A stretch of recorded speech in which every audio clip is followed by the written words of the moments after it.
Today we got her onto those incredible SPMT wheel bogies and we moved around in the world's greatest three-point turn, and we got her onto the barge, and that's where she's going to sit now, ready for the next stage of her journey, which will get her down to Southsea. It's been so exciting. Now the shipping forecast, issued by the Met Office on behalf of the Maritime and Coast Guard Agency at 0015 on Sunday the 23rd of August 2020. Dover, White, Portland, Plymouth. West or southwest 4 to 6. Slight or moderate. Occasionally rough at first in Plymouth.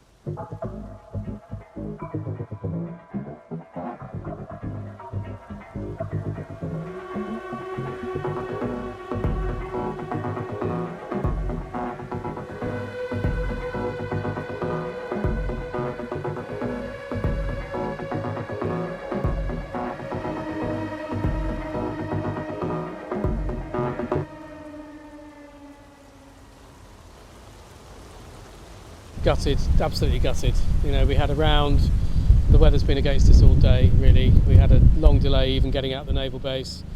We've managed to get around here, the ship is visible off the shore, you can see the sea state. They tried to get that crucial moment when they're manoeuvring her on the tugs, and they just couldn't manoeuvre her out there. And eventually they took the call at sea, which they have to do, and turned around and went back. What was the risk if it had been attempted in these conditions? The risk is just a catastrophic accident, actually. You know, it may seem big, but they're trying to put basically the barge onto a space that is no bigger than the barge, and they're bringing in broadside, which is a really difficult thing to do. So the risk is that you miss, that you hit the seawall up there. You know, the consequences could be catastrophic, not just for the ship, but for human life. So they're absolutely right to call it. It's just heartbreaking.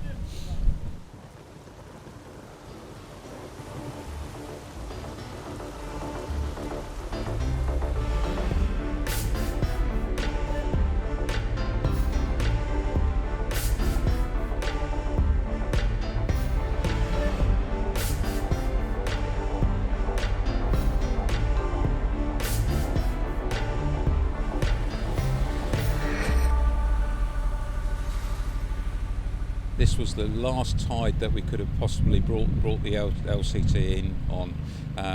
The weather has been against us, you know, and it's been a real challenge and a real sort of heart-stopping moment to think, you know, if we have to abort, this could cost £250,000 to rerun this exercise. She's got to come off sideways, basically traverse off the barge. And so there's quite a bit of manoeuvring to get it to come over the tops of the ramps and get these in the right places. So we're loading everything in the correct places on board the barge and on the quay side.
get over the fact that he was so young. He was just a lad, and they gave him the responsibility of being in charge of this.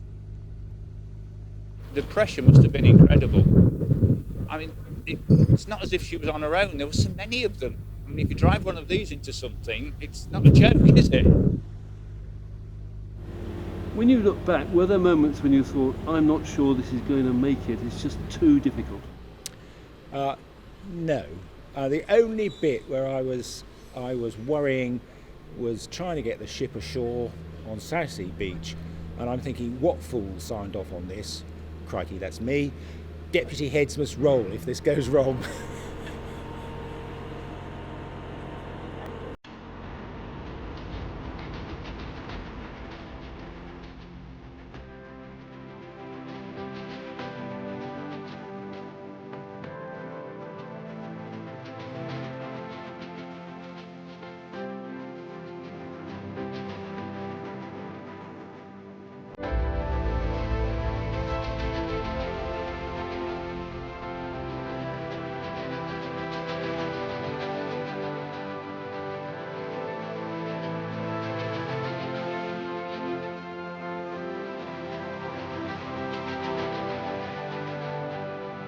I think for us at the National Museum, the exciting thing about this one is she's not behind the wall. Although you'll need to buy a ticket to get on board her, actually for 24 hours a day, 7 days a week, 365 days a year, you can come and see her and walk around her and engage with her.